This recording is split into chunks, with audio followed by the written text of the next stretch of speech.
Hello दोस्तों, स्वागत है आपका मेरे यूट्यूब चैनल मोस्ट एंगे इन्फॉर्मेशन में। आज मैं एक नई इन्फॉर्मेशन लेके आया हूं जो कि Uttar Pradesh police radio operator की जो एग्ज़ाम है उसका टेंडर जो है फिर से निकाला गया है। जो कि कई बार ये भी टेंडर आ चुका है, लगभग 3 से 4 बार टेंडर आ चुका है, लेकिन अभी तक एग्ज़ाम कंपनी फाइनल नहीं हो पाई है। तो एक बार लास्ट फिर से निकाला गया है और टेंडर में क्या लिखा हुआ उनके बारे में आपको बताते हैं और एग्ज़ाम सिलेबस क्या उसके बारे में भी आपको बताते हैं। तो यहाँ पे लिखा है उत्तर प्रदेश पुलिस रेडियो संपर्क कर्मशाला कर्मचारी सहायक परिचालक एवं प्रधान परिचालक के लिए जो होता है जो कंपनी कार्यदायी संस्थाएं हैं उनके लिए जो होता है ये बोल रहे हैं कि जो बोर्ड द्वारा उत्तर प्रदेश पुलिस में रेडियो परिचालक का और जो बाकी हैं रेडियो ऑपरेटर के वो 5,39,841 अभ्यर्थियों के पत्र प्राप्त हुए हैं। इस भर्ती के अंतर्गत जो होता है सबसे पहले आपकी लिखित परीक्षा होगी, उसके बाद अभिलेखों की समीक्षा और जो होता है शारीरिक मानक परीक्षा होगी, फिर दक्षता परीक्षा होगी, शारीरिक दक्षता परीक्षा, फिर अंतिम चयन सूची तैयार किया जाएगा। उसके बाद जो होता है ख्याति प्राप्त करने वाली संस्थाएँ जो है इंटरेस्ट दिखाना चाहती हैं वो upp.gov.in पर जो होता है आके यहाँ पे अपना अप्लाई कर सकती हैं। उसके बाद नीचे लिखा हुआ है कि क्या क्या करना है। तो यहाँ पे पूरा लिखा है कि फॉर ऑफलाइन ओमार बेस्ड या online CBT mode written examination related activity और एंड अदर जो होता है स्टेज ऑफ रिक्वायरमेंट जो होता है प्रोसेस लिखा हुआ है, इनके बारे में लिखा हुआ है।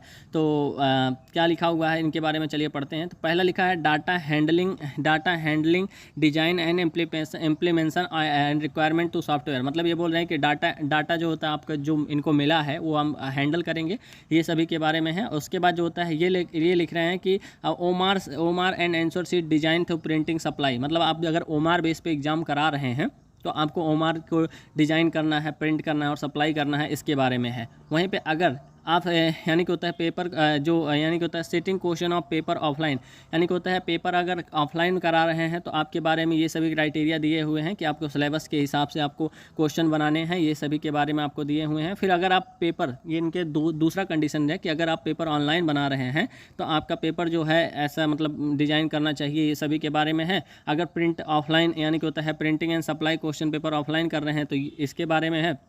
अगर ऑनलाइन कर रहे हैं तो इसके बारे में है। ये सभी के बारे में जो होता है दिया हुआ है। मतलब ऑफलाइन या ऑनलाइन कोई भी एग्जाम हो सकता है रेडियो ऑपरेटर में, ये तो दोनों लिखा हुआ है। उसके बाद ये सभी लिखे हैं। फिर अगर ओमार बेस आप कर रहे हैं तो क्या क्या होना चाहिए। ओमार बेस में आपका जो होता है सबसे पहले क्या होना चाहिए, यहाँ पे जो होता है biometric capturing matching candidate authentication, Aadhaar card हो गया। फिर जो होता है फोटो कैप्चरिंग, फेशियल फिर पाम इम्प्रेशन हो जाएगा, फिर फेस्किंग कैंडिडेट मैनुअली थ्रो, ये सभी लिखा हुआ है। फिर document verification and physical standard जब आप कराएंगे तो आपको क्या क्या करना है, बाकी ये सभी जो लिखे हुए हैं, बायोमेट्रिक कराना है, फिर मैचिंग कराना, ये सभी जो है इनके आप हमारे काम का नहीं है। जो हमारे काम का है ये क्या क्या होगा कि फिजिकल एफिशिएंसी टेस्ट में आपका जो होता है जो मेन पेपर में कैंडिडेट बैठा रहेगा वो आएगा।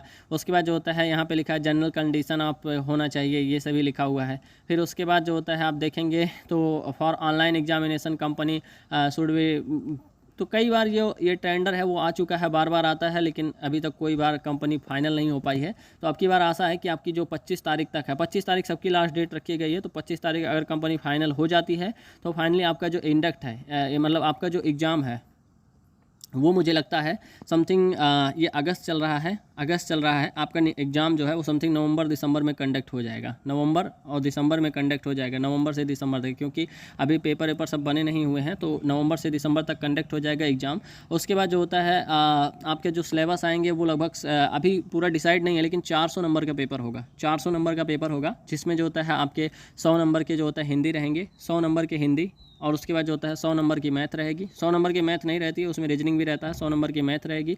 उसके बाद जो होता है 100 नंबर का आपका जीएस रहेगा। उसके बाद जो होता है 100 नंबर का आपका रीजनिंग रहेगा। और जीएस में आपका जो होता है साइंस भी इंक्लूड है, आप सिलेबस देख लेंगे तो आपको सिलेबस समझ में आ जाएगा।